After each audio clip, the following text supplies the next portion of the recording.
App ప్రే app అంటూ డౌన్లోడ్స్లో ప్రపంచంలో మనమే టాప్. మొబైల్ అంటేనే యాప్స్, ఉత్పాదకత, వినోదం, సోషల్ మీడియా, విద్య, యూటిలిటీ, ఈ కామర్స్ అవసరం ఏదైనా మొబైల్ అప్లికేషన్స్తోనే మన జీవితం ముడిపడి ఉంది. ప్రపంచవ్యాప్తంగా తేడాది 14,900 కోట్ల యాప్ డౌన్లోడ్స్ నమోదయ్యాయి అంటే వీటికి ఉన్న డిమాండ్స్ అర్థం చేసుకోవచ్చు.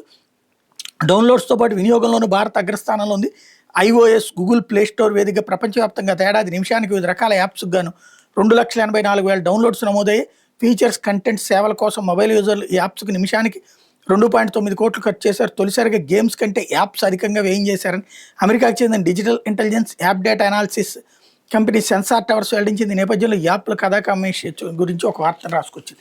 అయితే ఓపెన్ చేసేశారు అంటూ ఓపెన్ స్కూల్ సొసైటీలో అర్హత లేని ఉపాధ్యాయులు, లేని పోస్టులు సృష్టించి ఉపాధ్యాయ సంఘం నేతల నియామకం, మంత్రి లోకేష్ సూచనలతో కదులుతున్న ఫైల్ అంటూ దూర విద్యలో 10వ తరగతి ఇంటర్మీడియట్ కోర్సులు అందించి ఆంధ్రప్రదేశ్ సార్వత్రిక విద్యాపీఠం ఓపెన్ స్కూల్ సొసైటీ టీడీపీ అనుయాయులకి అడ్డాగా మారుతుంది. అర్హతలు లేకుండా పార్టీకి సేవలు చేస్తామంటే చాలా కీలకమైన పోస్టులు కట్టిపెట్టేందుకు రంగం సిద్ధమైంది అన్నటువంటిది హైలైట్ చేశారు. లేకపోతే వీసీ